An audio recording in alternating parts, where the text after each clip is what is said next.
po ve ka de lo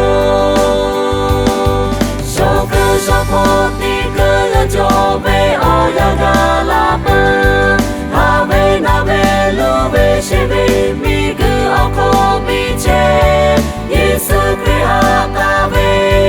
o lo cha ma pi lo so po ve ka de lo Yesu Christ ha chi ni she yo ha pe ve te tu ha pe cha mo vi le ne le cha mo la le mu ve cha ne la pi mi gu ya ha le do sha pi ha ve go ve tu ve ka ve cho cha o cho te ve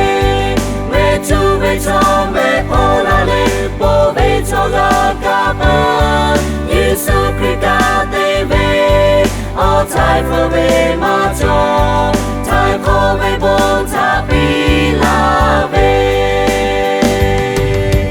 Yesu Christ ta chi ni shi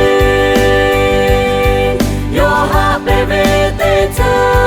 ha pe ta mo vi le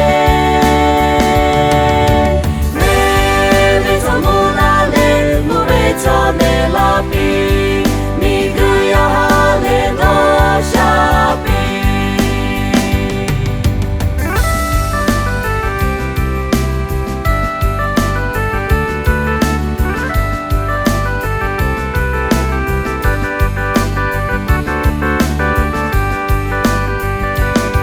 mi gu chi ko ti gu ve ta mo no ko gu tu yo